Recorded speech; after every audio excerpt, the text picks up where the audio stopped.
Hello everyone, আসসালামু আলাইকুম। Welcome back to my channel. আপনারা সবাই কেমন আছো? আশা করি আপনারা সবাই যে যেখানে আছো আল্লাহর রহমতে অনেক ভালো আছো। আজ আমি আপনাদের মাঝে শেয়ার করব সংরক্ষণ করা বড়ই দিয়ে ছোটো মাছের টক রেসিপি। আর যেহেতু তখন প্রচণ্ড গরম, আর টক একটা থাকে যদি আমাদের ভাতের সাথে, আর এই টকটা খেতে কিন্তু অনেক ভালো লাগে। ভিউয়ার্স, আর কথা না বাইরে চলে যাচ্ছি এই ছোটো মাছের টক রান্না করার জন্য। আর এখানে আমি ছোটো মাছ নিয়েছি, এগুলো হচ্ছে ছোটো ছোটো কই, আর নিয়েছি ছোটো ছোটো ট্যাংরা।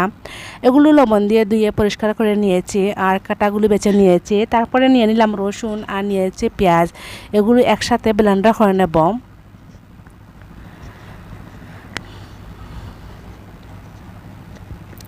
তারপরে যে আমি সংরক্ষণ করা বড়ই আমি ডিপস্থানে বের করে নিয়েছি, আর এন্তন অর্ধেকটা আমি দিয়ে দেব। তারপরে একটা হাঁড়ির মধ্যে আমি এই ছোটো মাছগুলো ঢেলে নেব। এখন দিয়ে দেব বড়ই। আর এই বড়ই অনেকে কিন্তু কুলবোলা থাকে, যে নামে হোক কিন্তু এই বড়ি দিয়ে কিন্তু ছোটো মাছের টক খেতে কিন্তু অনেক ভালো লাগে। আর যারা খেয়েছো তারা তো জানোই এই টকটা কীরকম। আপনারা এই বড়ি টকটা বাকার দিয়ে রান্না পারটা। তারপরে দিয়ে দিলাম এখানে হাফ টেবিল চামচ লাল মরিচের গুঁড়ো, আর হাফ টেবিল চামচের চেয়ে কম দিয়ে দিলাম হলুদ গুঁড়ো, আর দিয়ে দেবো স্বাদ মতো লবণ।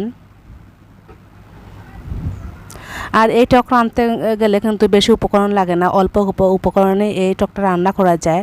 তারপরে যে আমি রসুন আর পেঁয়াজ নিয়েছিলাম সেটা ব্লেন্ডার করে দিয়েছি। তারপর দিয়ে দিলাম রেগুলার রান্নার সয়াবিন তেল, এখানে আমি 1 কাপের মতো দিয়েছি।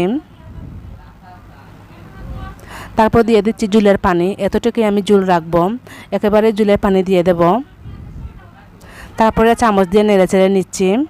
তারপরে চুলায় আমি বসিয়ে নেব, ঢাকনা দিয়ে ঢেকে দেব, আর বলক আসা পর্যন্ত আমি অপেক্ষা করব।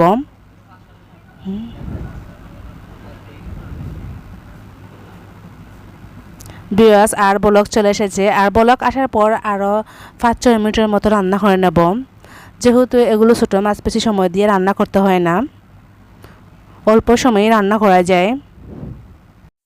ভিউয়ার্স, আজকের এই বড়ির টকের রেসিপিটি কেমন লাগলো অবশ্যই আপনারা কমেন্ট করে বলবা। আর বেশি ভালো লাগলে সাবস্ক্রাইব করে আমার চ্যানেলটা রাখবা, এতে করে আমি যখন নতুন নতুন ভিডিও আপলোড করবো সবার আগে আপনাদের মোবাইলে পৌঁছে যাবে।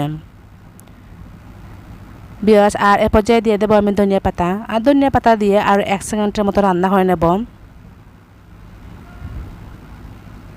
রান্না করে নিয়েছি, এ পর্যায়ে আমি ঠান্ডা করে একটা বাটিতে পরিবেশন করে দেখাবো। আশা করি আজকের এই বইয়ের টকের রেসিপিটি আপনাদের মাঝে সহজভাবে দেখাতে পেরেছি, আপনাদের কাছেও ভালো লেগেছে।